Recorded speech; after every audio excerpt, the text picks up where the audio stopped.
Way back in 1944, in the middle of the winter, we were, my outfit was fighting in the Vosges Mountains in France, and it was Christmas Day, and we were moving along a road, and we stopped for our Christmas dinner, which wasn't going to be much of a Christmas dinner, but it was a Christmas dinner. We called it that. And I parked, we just put up a little table for me and some of the other officers underneath a fir tree, big fir tree, with snow up on top of it and all that. And everything was fine while we were eating our meal there, except one of the lieutenants apparently stuck his head up into the bushes, the tree up above, and this great big clunk of snow fell into his plate. Well, that messed up our Christmas dinner. So we finished that Christmas dinner up later now, and I want to tell you about that later. But we fought the war. Y'all don't worry about the details.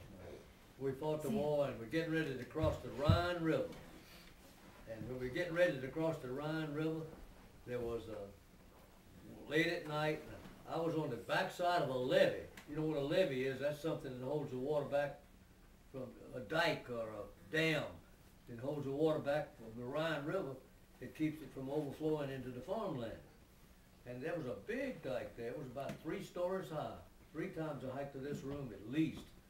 And there was a house built on that side of that dike where the top floor was even with the level of the street up on top of the dike.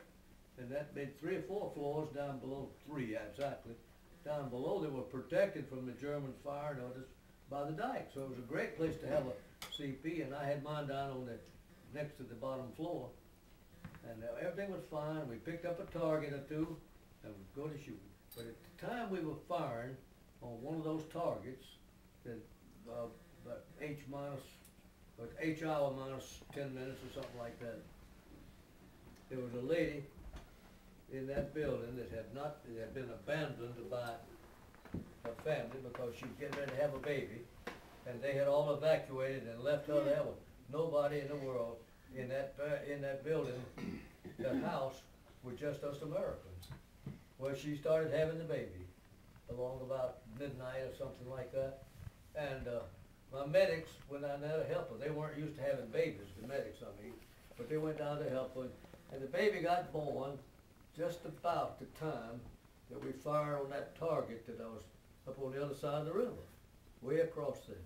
Well, we silenced that target, and we crossed the river and did all that stuff. And it was the next day before I crossed over with the battery, and we moved on the pontoon bridge that they put in there that morning. We crossed the pontoon bridge, and I went up on the hill where we had fired on this battery, and I went into the battery area just to look at it. We had really done a job because some of the 88mm guns were like that, and they were all blown up, and it was a horse-drawn outfit. And the end of the German war, the Germans didn't have any gasoline, they didn't have anything else, but they still had horses, and they were pulling this 88mm battery with horses. Well, all the horses were shot up and killed, and everybody around the place was. And I went over to where behind it, and there was the battery commander had dug a pit. Somebody dug a foxhole for him. He was in the foxhole dead, but he had his soldier's book there with him. And the soldier's book is the same as American dog tag. And I pulled out the soldier's book from him, or at least one of the sergeants pulled it out and handed it to me. And looked at it, and there was a guy named Karl Heinz Hoffman. And I thought that's very interesting. And I figured out what had happened. This battery commander had brought that battery up, and he wanted to fire some rounds to locate the fire adjustment, you might say. And he fired those rounds during the middle of the night, and we picked them up, and that backtracked and all the old stuff of picking the batteries. So we knew what was happening. This battery commander, he had not fired on his house down there, on this house. I said his house, that comes later. But he had missed that all up. And so that's all that happened that day. We went on and crossed the country into Bavaria and stopped over that night in the next couple of days at a little place called Amelbach, and that's where we finished our Christmas dinner. And we were eating our Christmas dinner right on the backside of a castle, and the men had put a barbed wire, one strand of barbed wire around an area of about 100 yards or so. about 20 yards in one direction, 100 yards in the other. And all the men were in there eating and everything else. And I was sitting at a table, wasn't much higher than this, sitting at this table getting ready to eat. And another officer was sitting over here, I don't remember who it was, but right over there, just about a little further away from you than you all are, maybe 10 feet more, that barbed wire was in. And all the German children had come up there and was standing on the other side of that barbed wire and watch us eat. I mean, a slugger. And I remember the cook brought me my plate with a piece of chicken on it, fried chicken. How in the world they got that fried chicken, I don't know, but they got it. And I was getting ready to eat, and I picked that up and eat, and I bit into it, and it tasted good and everything like that. And then I looked over there just like that, and there was a pair of eyes over there, and they were about that big around. See, looking at my chicken. And, I kind of nibbled on the chicken for a minute, and I found out I couldn't eat it really because those eyes got me, see. And so I turned around and I looked at that little girl, and I motioned for her to come on over like that, which was a good sign. She got under that barbed wire, she came over, and I gave her my piece of chicken, see. And about that time, I looked around, and the whole battery was giving that chicken away to those people, chicken or anything else they had. We had plenty of K rations and stuff. We weren't hungry, and we might have been hungry, but the chicken was better for those children. So that was my Christmas Day story, see. I thought it was great to say. Of course, that was Christmas in April, because we'd had our real Christmas back there when the snow had fallen into the lieutenant's plate and disrupted us. And here this time it was the little children who were starving, and how the battery gave all that food to the little children. What about the fact that he didn't bomb that house? Well, I'm not stopping here, see. So when I did the thing, thank you.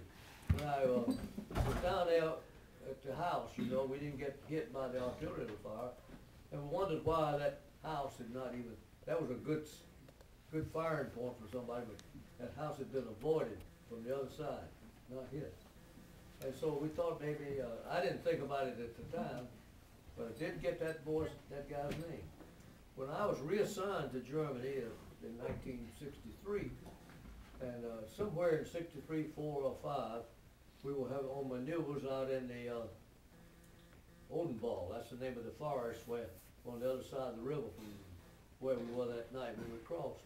And we were having maneuvers out there, and the German liaison officer over to work with us, lieutenant, it was a cadet lieutenant really, and he came up, and his name was Karl Heinz Hoffman Jr. And so I came to one quick conclusion, and I asked him about it at the time. Where was he born? And he said, I was born in Rhein-Durkheim, Germany, which was right down there exactly where we crossed the river. When were you born? As far as he knew, it was the same date as we crossed the river. And so here, his lieutenant, coming to see me in 63 or 4, whatever it was the same guy that got born on the river about 20 years before that, 19 years before that. Well, now that would end the story real good, wouldn't it? But more to it. In somewhere in the 70s, I went to Germany looking for money for our business and didn't get any, but I did meet Karl Heinz Hoffman all over again. And this Karl Heinz Hoffman was the same guy that had come up, that I had protected his mother, let's say, for him to be born, and hadn't killed him, killed his father, but had not killed him. And I told him the whole story. The first time I told him when we met the lieutenant, and he didn't hold it against us because he realized that we either had to knock the battery out or the battery would be knocking some of our soldiers out, so it was well understood. So I always thought that was a pretty good story. And when you write it up, see, when I write it up, or if I ever do, I don't think I'd have all the flaws in it with my conversation with them. Y'all get the point? Yeah. It was his father in the bunker, and that's why the house